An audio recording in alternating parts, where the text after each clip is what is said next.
Hello বন্ধুরা, দেখতে পাচ্ছেন আমি এখন জলেশ্বরে আছি। কলকাতা যাব কিছু মাল করার জন্য, তাই এই যে লোকাল ট্রেনটা পেছনে দাঁড়িয়ে আছে, এই ট্রেনটায় আমি যাব। তো বন্ধুরা, আপনারা সঙ্গে থাকবেন। আমি রাস্তায় কিছু না কিছু আপনাদেরকে দেখে দেখে নিয়ে যাব। এখন ট্রেনে উঠলাম।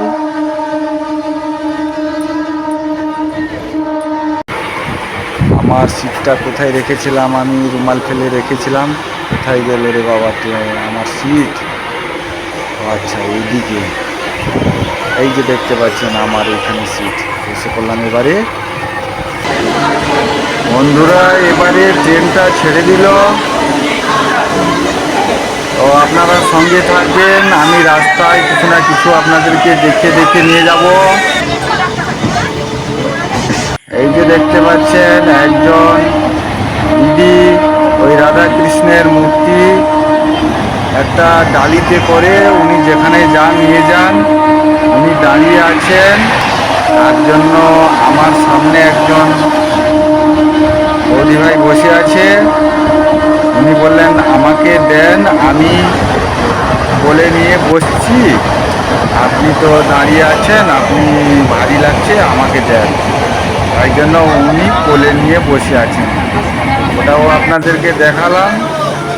একটা স্টেশনে এখন গাড়িটা দাঁড়িয়ে গেছে, তারপরে আবার গাড়িটা ছেড়ে দিল। এটা বেলদা পেরিয়ে চলে এলো। তো আমার মোবাইলটা তো দামি মোবাইল নয়, তার জন্য ভিডিওটা একটু পরিষ্কার হচ্ছে না। তবুও আপনারা আমার ভিডিওটা দেখেন। আপনাদেরকে সবাইকে ধন্যবাদ জানাই আমার ভিডিও দেখার জন্য। তো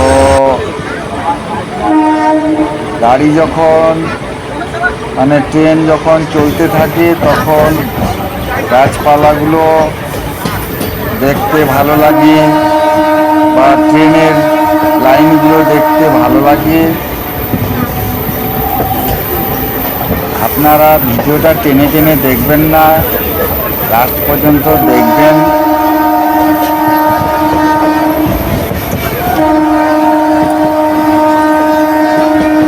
আমি কিছু না কিছু আপনাদেরকে দেখিয়ে দেখিয়ে নিয়ে যাচ্ছি, কম করে সব জায়গার ভিডিওগুলো একটু একটু আপনাদেরকে দেখিয়ে নিয়ে যাচ্ছি। তো খড়গপুর পেরিয়ে চলে এসছি।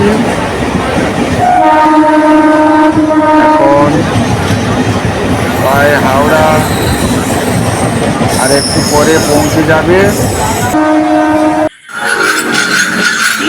হাওড়াতে আমি নেমে পড়েছি। ট্রেন থেকে নেমে পড়ে আমি হেঁটে হেঁটে যাচ্ছি প্ল্যাটফর্মের মধ্যে। একজন ভাই জল ঢালতে যাবেন, উনি যাচ্ছেন সামনে, আর আমি আন্ডারগ্রাউন্ডের ভেতরে আমি যাচ্ছি। এবারে উপরের দিকে উঠলাম, হাওড়া ব্রিজ দেখা যাচ্ছে। বাকিটা নেক্সট ভিডিওতে দেখাবো।